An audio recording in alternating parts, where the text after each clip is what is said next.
we are solving a global problem and we have the only proven solution out there. So currently IV Watch is the only technology in the world that can continuously monitor IVs. These injuries are preventable, and I truly believe that IV Watch will be a standard of care. When you go into a hospital, you will get an IV Watch sensor on your IV. It just makes sense. It's like wearing a seatbelt. It's simple, it's effective, and it keeps people safe. Welcome, MedTech Gurus. As I mentioned in the introduction, I'm thrilled to welcome back a leader from one of the most innovative patient safety companies in healthcare.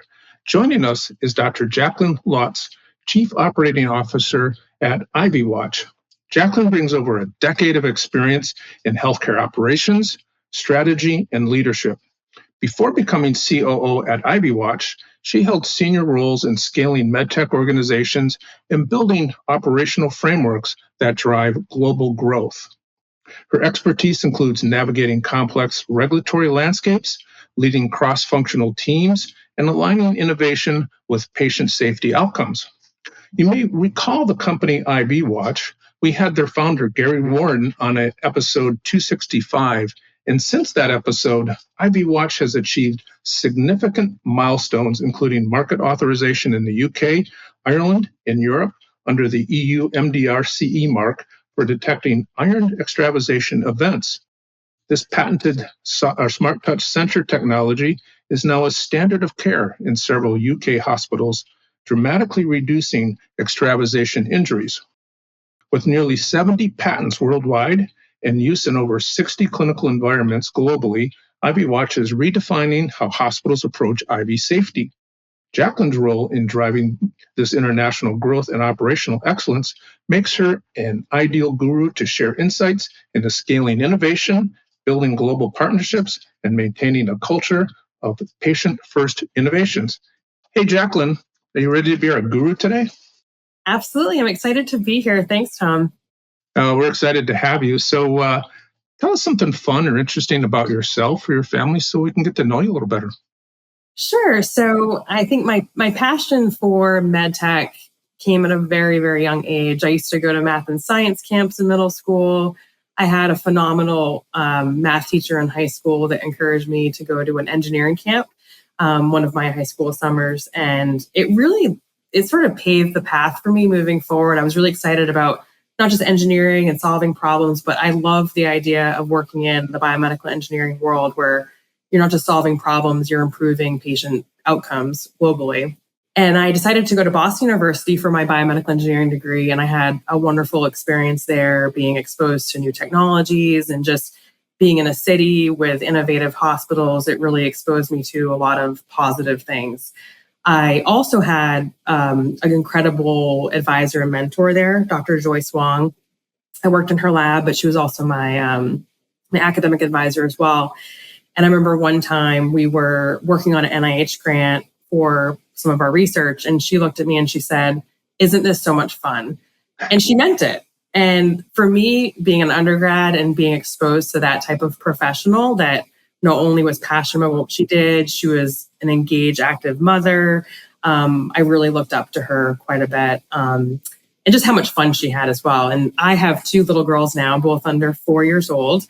And so I really hope for them, I want to expose them to a lot of different things, not just engineering. Of course, I'd love them to be engineers too, but expose them to different career paths at a young age, because that really does form what you see and what you want to do. And having those advisors and mentors at a young age really does pave your path forward. Yeah, I was struck by that. I mean, I'm thinking about that, right? When you have a math teacher in early age, early school, and then a follow-up mentor, later on in your collegiate career, how that really can shape and guide you and get you excited about certain pathways, right? Yeah. And I mean, it doesn't take a lot of folks to have that impact on you. Like for me, it was that math teacher I remember in high school. I had her for all of my grades in high school. And then the advisor I had as well. I think back to them often and how encouraging they were, but then also showing you how much fun you can have in your career by also solving really difficult problems. Yeah, that's fantastic. So Jaclyn, since our last conversation with Gary Warren, which, believe it or not, was almost a year ago, IV Watch has achieved some really big milestones, which is one of the reasons I wanted to have you back, was how these things occurred and how with a company that's scaling and growing and innovating, what a difference it can make. So I wonder if you can walk us through what's happened over the past year or so and how these approvals in Europe and the UK are impacting patient care. Can you provide us a little update? Yeah, it's been an exciting year for us, and also kind of a blink of an eye, a year passes, and you look at all the accomplishments we've had, specifically with our CE mark under EU MDR, and also our UK CA approval for our iron detection of extravasation. And what that does is it takes our current and market product and expands the detection infusate of iron for us. And the audience might ask, well, what does that mean? Well, iron, when you're getting an infusion, you want it to be going into the vein. And if it starts leaking outside of the vein into the tissue, it not only is a drug dosing error, it's also can cause injury and also a permanent life-lasting staining on the skin, which not many people know that about certain drugs, especially iron can do that. And so these approvals really allow us to expand the target customers and the patients that we can help with our technology. And then just in addition, we continue to invest in new products. We have some really exciting things on the horizon. Yeah, I love that. I have a deep background in IV therapy in my career, and it's really amazing. Just a small little amount of fluid leaking outside of the vein, getting into that subcutaneous tissue can really have a massive event for a patient. Mm-hmm. Yeah, and especially a thing like iron, where it's generally at an infusion center, it's a routine type procedure, and patients having this extra set of eyes monitoring the IV is really a safeguard for them, but also for the clinicians. Yeah, for sure. So, Jaclyn, we have a number of entrepreneurs or soon-to-be entrepreneurs in our audience that listen to MedTech Gurus, and I'm wondering if you can walk us through at a high level how your team approached the challenges of meeting the EU MDR standards and gaining CE mark certification, because that's not an easy task. Mm-hmm. Can you share with us a little bit of that story and how you achieved that? Yeah, it's definitely been a hot topic for many years, I think, for all the medical device companies. But first and foremost, we have an absolute rock star VP of Regulatory Affairs and Quality Assurance, Holly Novak, and she really leads the charge for us. And she did the same thing for our EU MDR transition. She started the impact assessment back in 2018, and really robust assessment. How does this update change across the company, across different functions, and looking at an impact assessment, and then also facilitating the change management across the company and how you ensure you're compliant to these new regulations that are required. You can't sell into these markets unless you have your certification, which it took us from 2018 to this year to get it. And that was largely because the notified bodies, they themselves were not certified to certify medical device companies. So in some sense, we were actually waiting a few years for our notified body to be certified to then come do our audit, which we did have our audit this spring. We passed with flying colors, no findings, which really speaks volumes to the work that Holly did to lead that charge.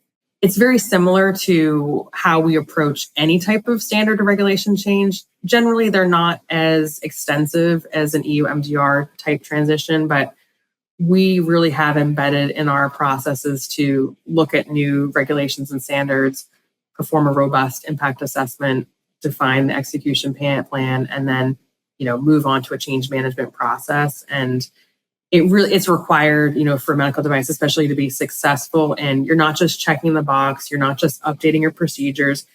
It really has to be part of your culture, and that you're changing a process, not just on paper, but your actions and the work you do. Yeah, that's a remarkable story, because I'm thinking about that whole process of being patient while you're waiting for your certifiers to get their certifications, and you're doing all that stuff, right? And I would think as a team, you're kind of coaching, but you're also impatient at the same time. Oh yeah. Right. So that had to take a lot of perseverance, I'm thinking. Yeah, because we were waiting for and it wasn't just our notified body. We have one of the larger ones, but they have to get certified and have auditors that are certified to then come audit the medical device companies. So the industry in general was just backed up. And I know that there were several extensions allowed, but for medical device companies, it becomes very worrisome and stressful because you want to make sure you can continue to sell your product into a market. Yeah, right. So, and I'm sure you're just kind of being very patient, but you're trying to get the word out there at the same time and navigating that regulatory pathway, right? So that's pretty awesome. And then I noted in doing my research, if I've got this right, there was some great data that came from the Frimley Health NHS trial that looked really impressive. Zero iron extravasations for nearly 2 years, if I've got that right. So I'm curious, how did those results impact the patient and clinician's response? Can you give us any insights from how that study kind of helped you and your team and the clinicians? Yeah, and I can give some background to Frimley, this specific unit. So it is an infusion center. And so, as you can imagine, an infusion center, you have regular patients coming in to get their treatment. And so we did our product evaluation 2 years ago, just under 2 years ago, and very successful. The clinicians love the technology and the patients as well, going in and seeing a sensor being placed near their IV to ensure the drug was being delivered and they weren't being injured. It really provided that extra level of comfort for them. And not having any iron extravasations in the 2 years of use of IV Watch is very powerful. We hear consistent positive feedback from the clinicians. It is just second nature to them to put on the IV sensor. And many of them have seen a lot of injuries in the past. The clinicians have seen these injuries. And to have a technology implemented that really works seamlessly into their workflow is really encouraging and helpful for them.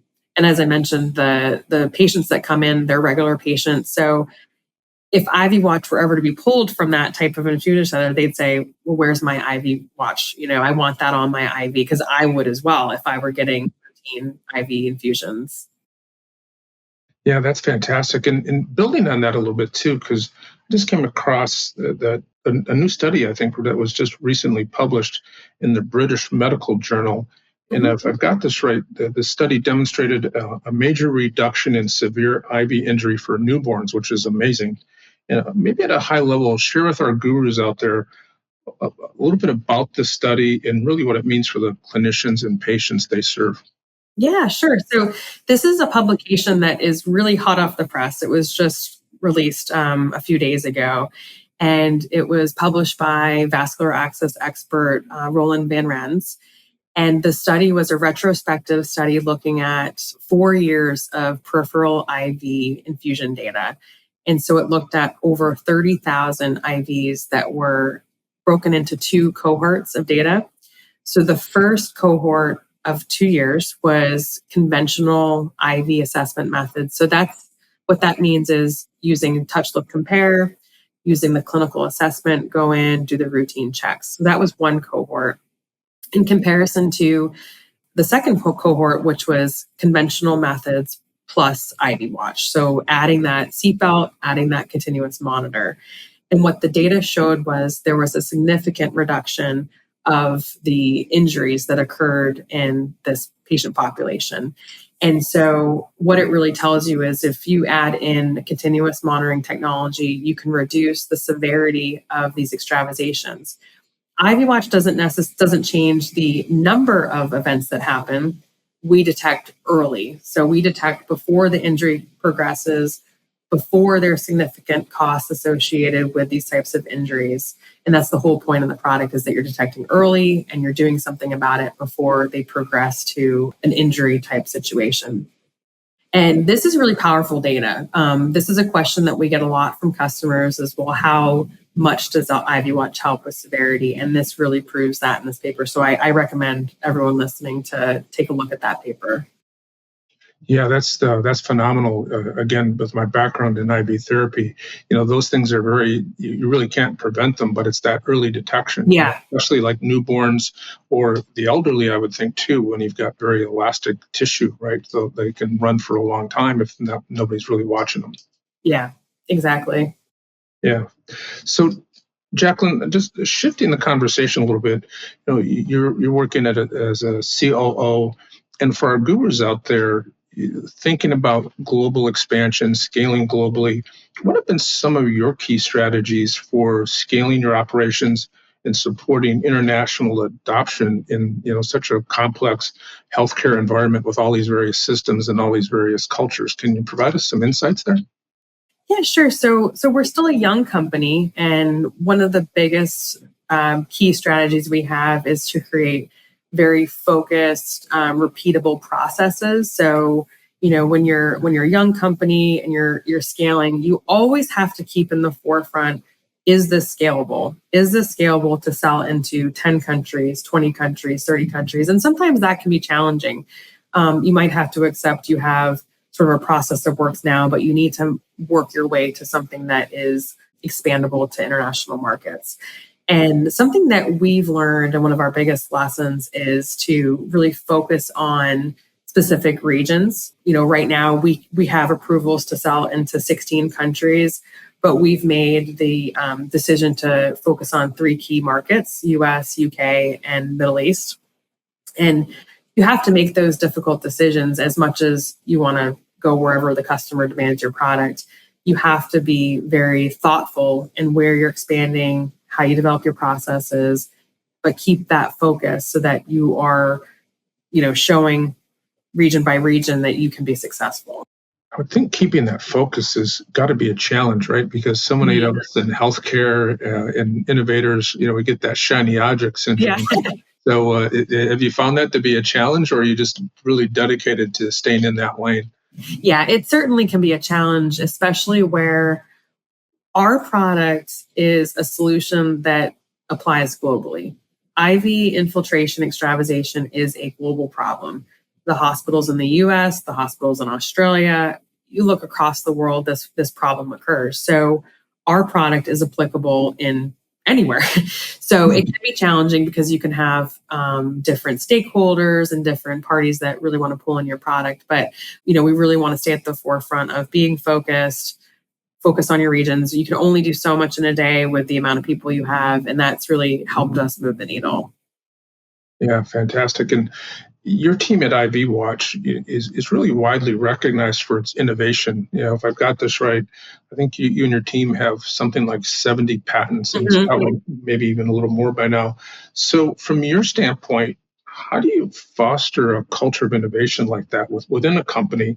And then how do you balance that, to build on what we just talked about, that operational discipline? Can you provide us any best practices there?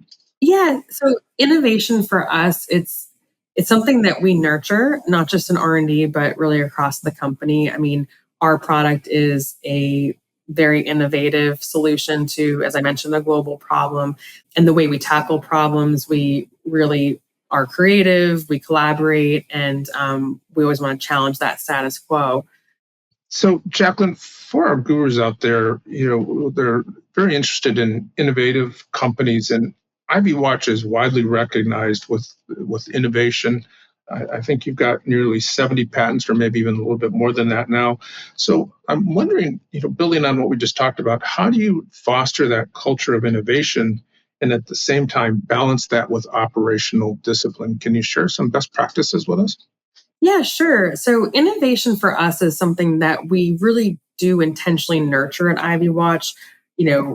Our product that's out there, it's very innovative, and it solves a global problem that currently has no other competitors in the market. And the way we do that at IV Watch is we really tackle complex problems. We've built a culture that is curious, is collaborative, and really tries to challenge that status quo. And what that means is we try to empower our folks here to come up with new ideas, bring forward new ideas. And this isn't just in R&D, it's really across the company. And also allowing R&D time to look into those creative solutions. But of course, we are a business. We have to run a business. So we do have to be disciplined in how much time we spend in those areas and what we do about it. So we have a really robust process that, looking at the business, what products are we going to bring into the development stage efficiently and make sure they ultimately serve the business, and at the end of the day, the patients that our products are used on. And that type of discipline is what allowed us to scale but also have a very robust patent portfolio. I would think that with that in some of those meetings, you probably have to check your ego at the door a little bit, right? When you go through that process. Yeah, I mean, because there's a lot of great ideas out there, but at the end of the day, when you run a business, they have to make sense. Mhm. Yeah, for sure. And with that too, a lot of our gurus are launching companies, and they're really interested in how do you bring new technologies to market. And with your background and what you've done, I'm just kind of curious as to what practices that your team is developing for launching these new technologies, getting that word out there across the world, but then at the same time ensuring patient safety and keeping that a top priority. Can you provide us any thoughts there? Yeah, I think our company, along with many of those in MedTech, are focused on patient safety, and it's really at the core of everything we do here. And that starts with the quality of our products and ensuring that they have high performance. So the way that we are able to focus on patient safety is through our quality management system. It touches every aspect of the product life cycle, from development to manufacturing to post-market. And so inherently, when you have a robust quality system that ensures you're building a high quality product that performs well, you're at the end of the day going to have a positive impact to patient safety. And our quality system is really embedded in our processes. It's the guardrails for ensuring we're doing, the right thing through the process. And this commitment to quality is seen with the audits that we've had. So every year we get audited by our notified body. We're certified across several countries, and we've never in the history of the company had a major finding. So the results are really shown in how our product or how our company performs in those audits. And then if you just look at our technology, the whole purpose is to prevent patient harm. And so everyone that works at IV Watch, we want high quality products, high performing product, and so that we have that patient safety improvement at the end of the day. And once we have our products in the hands of clinicians, we know that they're going to have a positive experience and we're going to have the outcomes that they want to see. I would think that helps. I mean, I'm thinking as you were answering that, so much of the healthcare system is value driven these days, right? So when you've got that kind of audit backup, you've got those types of the types of outcome data that you have. I would think that would help that value discussion and maybe even give you some additional clinical access as you go along the way. Are you finding that to be true? Yeah, so our product really solves two problems for hospitals. First and foremost, we're improving the outcomes in reducing the injuries associated with extravasations.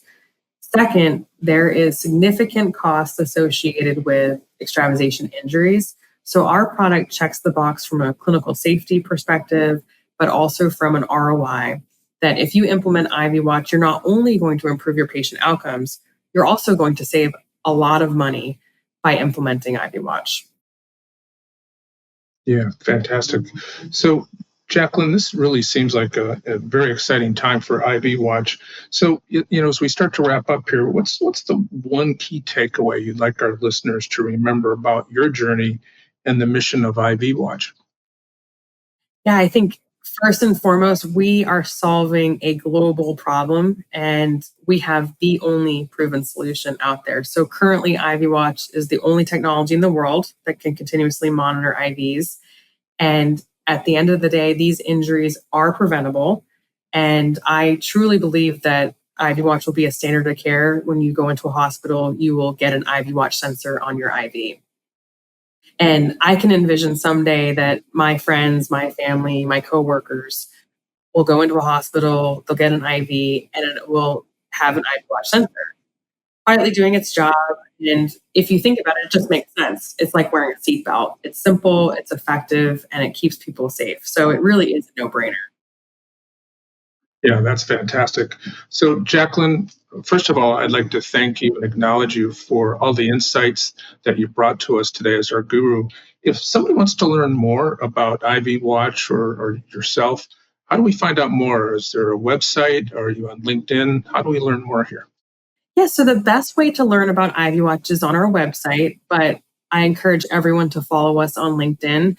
We have a good social media following. We post a lot of blogs. We have a lot of educational tools. We're always up to speed on the latest and greatest on what's going on with the IV space. And if you'd like to connect with me directly, I'm on LinkedIn. You can search my name, and I'd love to hear from others in terms of learning more about patient safety or working in the MedTech field. Yeah, so and then just help us out. What is that IV, or what is the email address or the website address, I should say, for IV Watch? So IVWATCH.com, IVWatch.com.